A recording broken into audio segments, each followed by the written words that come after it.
हाँ जी बच्चों, कैसे हो आप लोग। हम ठीक हैं सर, आप बताओ। मैं भी ठीक हूँ। तो स्टार्ट करते हैं आज का टॉपिक। आज का हमारा टॉपिक है function of accounting. Function of accounting का मतलब है कि अकाउंटिंग को क्या क्या काम करने होते हैं। जैसे हम कोई जॉब के लिए जाते हैं या कोई और पर्सन जॉब के लिए जाता है तो उसको बताते हैं आपको ये फंक्शन करने हैं या ये असाइनमेंट परफॉर्म करने हैं या ये काम आपको करने हैं। सेम वे में अकाउंटिंग के भी कुछ फंक्शंस हैं जो कि यहाँ पे दिए गए हैं। एक एक करके सबको डिस्कस करेंगे हम। ठीक है। ठीक है सर।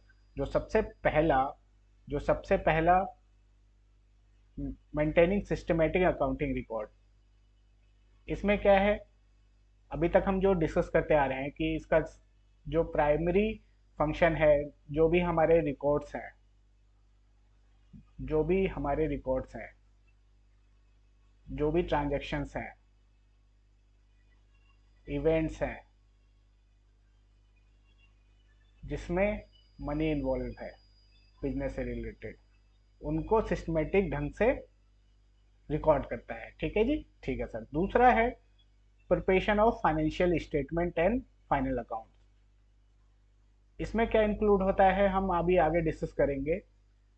फाइनेंशियल स्टेटमेंट में आपका सबसे पहला इंक्लूड होता है प्रॉफिट एंड लॉस अकाउंट, जिसको हम शॉर्ट में बोलते हैं P&L। दूसरा होता है balance sheet.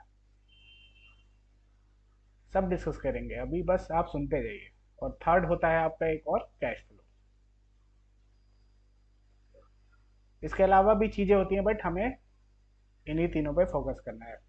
Profit and loss account हम बनाते हैं ये जानने के लिए कि हमें बिजनेस में प्रॉफिट हो रहा है या लॉस हो रहा है। बैलेंस शीट हमें बताता है कि एट द किसी भी डेट पे हमारे पास कितने एसेट्स हैं, हमारी कितनी संपत्ति है और कितनी हमारी लिएबिलिटी है, हमें कितना दूसरों को पे करना है, ये बताता है। ठीक है। और कैश फ्लो एक नया टर्म है। नया तो हमारे लिए सारा ही है। कैश फ्लो में क्या होता है ये बता, इसमें हम देखते हैं कि जो हमारा बिजनेस है उससे हमारा कितना कैश जनरेट हो रहा है। कैश जनरेट हो रहा है, इसको भी डिस्कस करेंगे। ठीक है। ठीक है सर। ये हमारा 12th क्लास में है। 12th क्लास में। ठीक है। तो एक एक करके डिस्कस करेंगे सब। देन थर्ड आता है हमारा meeting legal requirement.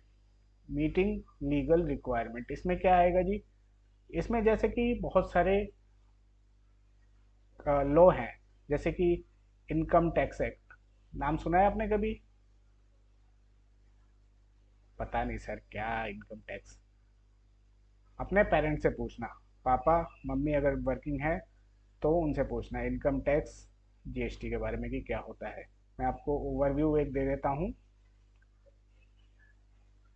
Income tax उस पे लगता है, ये एक टैक्स है जो गवर्नमेंट लेती है इनकम के ऊपर। किसके ऊपर? इनकम। आपकी जितनी इनकम है उस स्लैब दिए हुए हैं उसके हिसाब से आपको उस पर टैक्स देना है। ठीक है जी। ठीक है। तो उसको कंप्लाई करने के लिए भी हमें अकाउंटिंग रिकॉर्ड मेंटेन करने पड़ते हैं। जब हमारे पास प्रॉफिट होगा लॉस होगा उस तभी तो हम उसके बेसिस पे इनकम टैक्स फाइल कर पाएंगे, अपना जो टैक्स है इनकम के ऊपर वो दे पाएंगे। सेम एक GST करके भी टैक्स आता है, ये हम आगे पढ़ेंगे। ये लगता है हमारा अगर हम गुड्स सेल करते हैं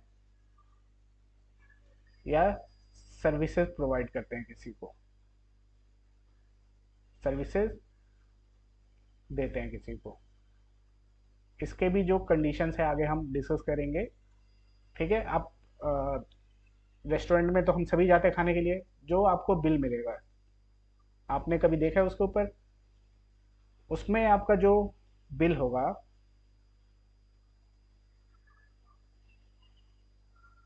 एक सेकेंड,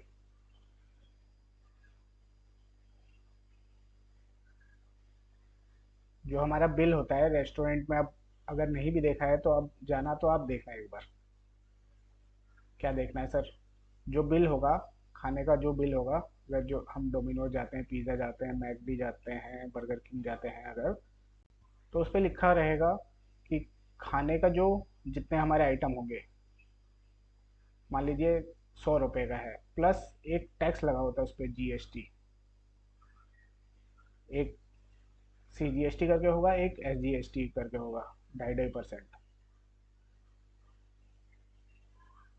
ठीक है, तो क्या चीज़ है ये भी टैक्स है। अब जो रेस्टोरेंट की इनकम है, जितना सेल है उसके ऊपर उसको टैक्स देना होता है, ये गवर्नमेंट को, सरकार को। तो जब उसके पास रिकॉर्ड्स होंगे तभी तो वो अपनी सेल के ऊपर टैक्स दे पाएगा सरकार को। अगर वो सही से रिकॉर्ड ही नहीं कर पाएगा, ट्रांजैक्शन को अगर सही से रिकॉर्ड नहीं कर पाएगा, तो रिकॉर्ड उस पर टैक्स कैसे देगा। इसीलिए बहुत ज़रूरी है मीटिंग लीगल रिक्वायरमेंट के लिए, कि जो हमारा लीगल रिक्वायरमेंट है उसको कंप्लाई करने के लिए हमें अकाउंटिंग रिकॉर्ड्स को मेंटेन करना है। ठीक है जी। ठीक है सर। फिर आता है अगला function, communicating to the communicating the financial information. इसमें क्या होता है,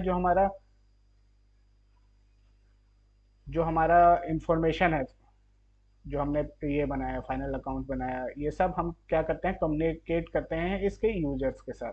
दो टाइप के यूजर्स होते हैं, एक इंटरनल और एक एक्सटर्नल। इंटरनल में आपके ऑनर आ गए, जो ऑनर है, मैनेजमेंट आ गया। इसके अलावा जो होते हैं सारे आपके एक्सटर्नल आ जाएंगे। एक्सटर्नल में एम्प्लॉय हो गया, गवर्नमेंट हो गया, सप्लायर हो गया, ये सब आपके एक्सटर्नल यूजर में है। तो इनका क्या काम होता है, मान लीजिए मुझे किसी के साथ बिजनेस करना है, मुझे उसको सेल करना है, तो मैं सेल करने से पहले देखूंगा कि मैं इसको क्रेडिट पे, मान लीजिए कोई सामान दे रहा हूँ, पैसे बाद में देगा वो, मैंने उसको सेल कर दिया, पैसे बाद में देगा वो। तो क्या ये मुझे पैसा लौटा भी पाएगा या नहीं, या मैं किसी को लोन दे रहा हूँ तो क्या वो पैसे लौटा भी पाएगा कि नहीं। मान लीजिए मैंने पैसे दे दिए, वो लौटा ही नहीं पाए, मेरे तो पैसे डूब जाएंगे।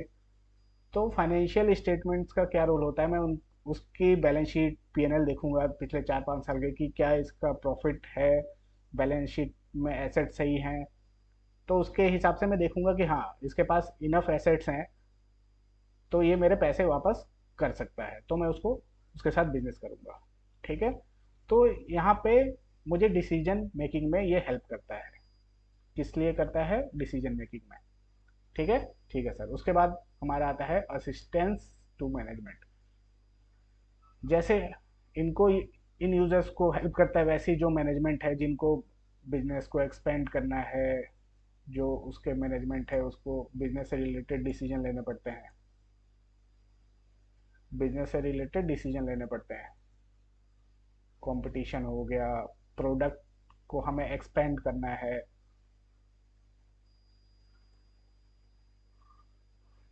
और भी बहुत सारे डिसीजन। तो इन सब में क्या करता है, अकाउंटिंग रिकॉर्ड्स मैनेजमेंट की हेल्प करता है। क्या करता है, हेल्प करता है, असिस्ट करता है। ठीक है जी। ठीक है सर। तो ये थे हमारे फंक्शंस ऑफ